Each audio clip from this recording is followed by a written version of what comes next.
This is Shwetank छपे पर फिर मेरे यूट्यूब चैनल पर आपका बहुत बहुत स्वागत है। आर्मेनिया और अजरबैजान दोनों ही देशों के बीच एक बड़ी जंग छिड़ी हुई है कई दिनों से। इनफैक्ट काफी हफ्ते बीत चुके हैं। इस पर मैंने पहले भी एक वीडियो बनाई थी जिसको देखने के लिए ऊपर दिए आई बटन पर आप क्लिक कर देख सकते हैं।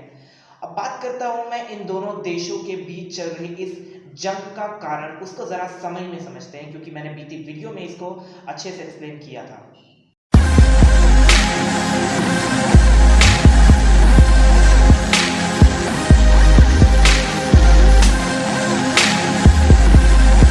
ये जंग 1920 के दशक से लेकर आज तक छिड़ी हुई है। हालांकि 1920 के दशक में आर्मेनिया और अजरबैजान नाम के सिर्फ दो रीजन्स थे, ना कि कोई देश। रीजन्स का मतलब यानी महज इलाके थे, एक स्टेट के रूप में थे, उससे ज्यादा इनकी अहमियत नहीं थी विश्व स्तर पर। हालांकि यूएसएसआर का ये एक अभिन्न अंग थे, लेकिन 1990 के दशक के बिल्कुल शुरुआत में ही जब यूएसएसआर डिसइंटीग्रेट हुआ यानी सोवियत यूनियन डिसइंटीग्रेट हुआ, अलग थलग हुआ और उसके बाद रशिया जैसा देश सामने आया, तो उससे निकलकर करीब 14 देश 15 देश विभाजित हो चुके थे। उनमें से दो आर्मेनिया और अजरबैजान भी थे।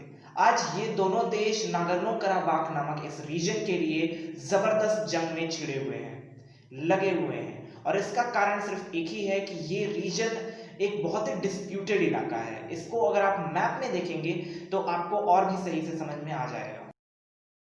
इन दोनों देशों की जंग वैसे तो काफी पुरानी है, लेकिन अब स्थिति कुछ और होती जा रही है। अब कुछ और देश इसमें पार्टिसिपेट कर रहे हैं जो कि नहीं होना चाहिए था।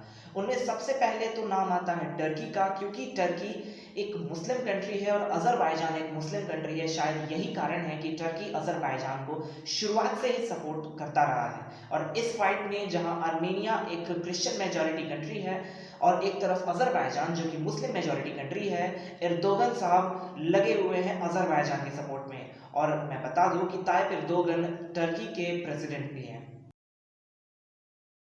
फिलहाल इस जंग में कुछ और देशों की हिस्सेदारी शुरू हो चुकी है। हमें देखने को सुनने को मिल रहा है लगातार कि किस तरह से डिफरेंट देशों को इस जंग को लेकर काफी हद तक टेंशन बढ़ी हुई है उनके अंदर। हालांकि उनकी टेंशन अब उनके मन में सीमित रहेगी या बाहर निकलकर वो कुछ कहेंगे भी, जिनमें रशिया और यूनाइटेड स्टेट्स का बहुत बड़ा रोल है। विश्व के दो सबसे बड़े पावरफुल देश, इन दोनों देशों का इस फाइट में कुछ बयान देना बहुत आवश्यक होता जा रहा है।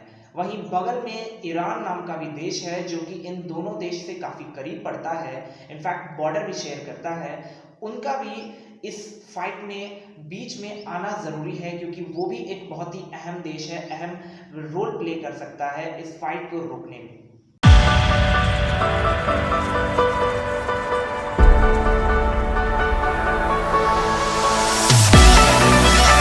हसन रोहानी जो कि ईरान के प्रेसिडेंट हैं, उन्होंने भी इस फाइट को लेकर काफी हद तक अपने बयान साफ किए हैं। उन्होंने बताया है कि उन्हें शांति का समझौता करवाना है, ना कि जंग में और आगे इन दोनों को ले जाना है। इन दोनों ही देशों की इस लड़ाई के बीच इजरायल भी काफी हद तक इन्वॉल्वमेंट दिखा सकता है, ये उम्मीद हम कर सकते हैं, क्योंकि इजरायल का भी रोल बहुत अहम होगा। क्योंकि मिडिल ईस्ट में शायद इजरायल से पावरफुल कोई देश है नहीं। ऐसे में अगर इजरायल इन दोनों की लड़ाई, इन दोनों के डिस्प्यूट में किसी तरह से रोल प्ले करता है तो हो सकता है शायद कि ये लड़ाई थोड़ी शांत हो भी जाए।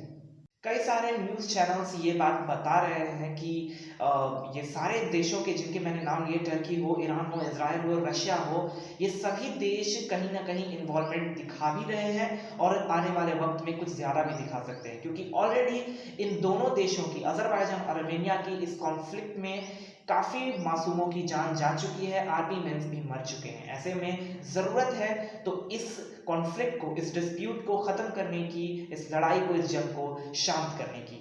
आर्मेनिया और अजरबैजान के बीच चल रही जंग के बारे में अगर आप और भी बेहतर तरीके से जानना चाहते हैं, इस जंग के इतिहास से लेकर अभी प्रेजेंट की कंडीशन सबको अगर आप और बेहतर तरीके से समझना चाहते हैं, तो हिंदी में जी न्यूज़ ने भी इसको एक्सप्लेन किया है। उम्मीद करता हूँ कि ये आर्टिकल भी आपको पसंद आए। मैंने लिंक डिस्क्रिप्शन में डाल दिया है, आप जाकर देख सकते हैं। उम्मीद करता हूँ ये वीडियो आपको काफ़ी इन्फॉर्मेटिव लगा होगा, आपको काफ़ी अहम बातें पता चल गई होंगी इस कॉन्फ्लिक्ट को लेकर, इस लड़ाई को लेकर। उम्मीद करता हूँ कि ये वीडियो भी आप शेयर करें और जहाँ तक भी हो पाए वहाँ तक इसको शेयर करें। मेरे चैनल को सब्सक्राइब करें क्योंकि मैं लगातार इन्फॉर्मेटिव एजुकेशन से रिलेटेड वीडियोज़ लाता रहता हूँ। उम्मीद करता हूँ वो भी आपको पसंद आए। धन्यवाद।